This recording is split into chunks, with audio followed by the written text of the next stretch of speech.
It's easy to feel like the flame is extinguished in a lot of places until you look out on this room. So when I look out on this room, I'm excited about everybody in here. And I think about it, it starts with a flicker. It starts with a flicker before it turns into a flame. You carry the torch. You carry the ideas. Our theme for this year's retreat is Keepers of the Flame, and it describes perfectly what it takes to maintain freedom. The quest for individual liberty is ongoing. It is eternal. It is a burning desire.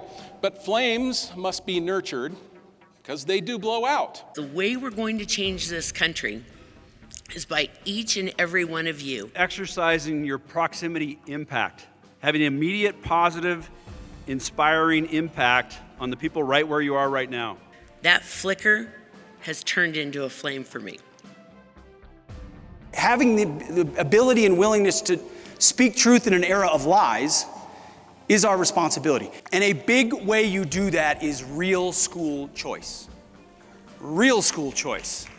And at the same time, we pump out a pipeline of freedom-loving free thinkers through organizations like this, through generations of classical Christian schools, kids that are graduating, and they go out and become professors, and they go out and become teachers, and they go out and start schools. So you've got a demand opportunity, and you meet it with a supply of a total alternative, and that's why we call it an educational insurgency.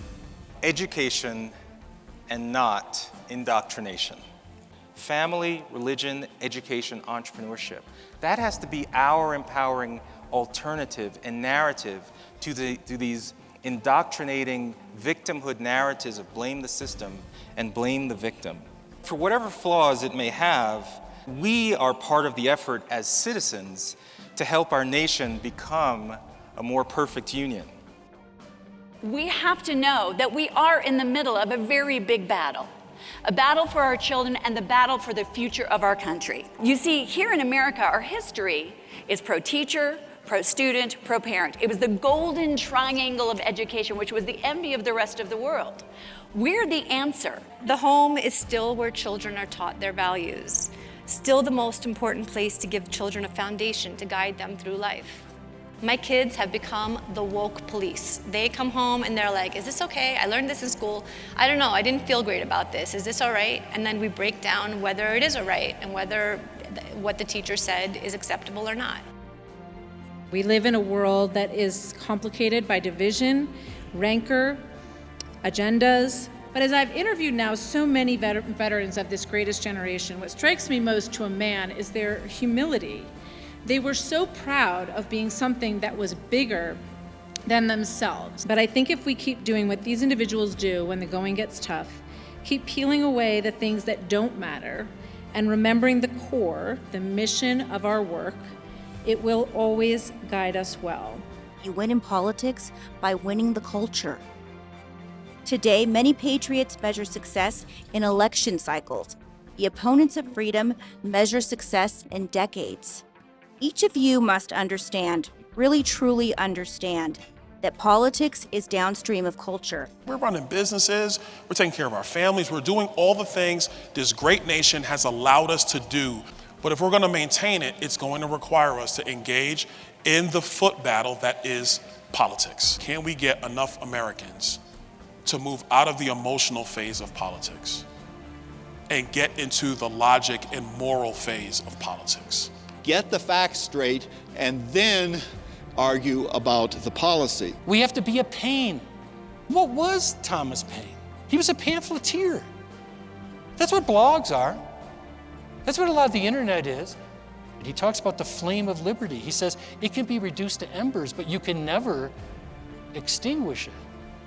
It was actually a statement of great optimism, because no matter what happens, no matter what people say, no matter what the government may do, no matter how many indexes, how many disinformation nannies may come out of that gate, it doesn't change who we are.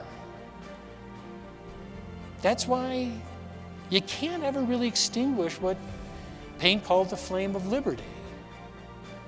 So when it comes to the freedom of the press, it began with popular journalists. It began with figures like Paine. It began with people like you. It's our right. It doesn't belong to the networks.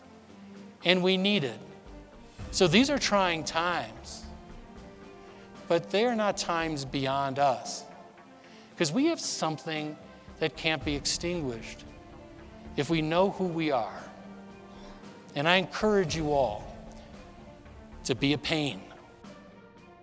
I am just thrilled to be here with LPR. I'm lucky that I get to talk to a lot of different groups, a lot of national groups, but my favorite ones by far are state organizations, because this is where it happens.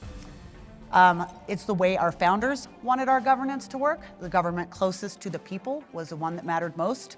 And then within that firmament of state organizations, you guys are just incredibly unique. What you do in terms of leadership and priming people for action and activism is incredible. I've never seen anything like it. Abigail Adams wrote to her husband John saying that you cannot be, nor do I wish to see you, an inactive spectator. Be a part of the solution, because waiting for someone else to solve this problem is no longer an option. In my mind, as a mom of 3 boys, ages 10, 7, and 5, freedom is priceless and worth fighting for with our money, our voices, and time. Imagine, what would our country look like if you invested in freedom now? Ben Franklin said, the noblest question in the world is what good can I do in it? And for me, it's to show the next generation that through the power of example, there's joy in earned success, there's dignity in work, and that capitalism is cool. And it's always been the key to freedom. You must speak out now. There's no time to waste. Let's change the current culture to embrace freedom. What are you going to do with your sphere of influence? We will come back and we will reclaim America. We will stand up and we will fight for these values. It's an optimistic type of world that I believe that we live in. We do have an army for freedom, so don't lose hope. Not all is lost.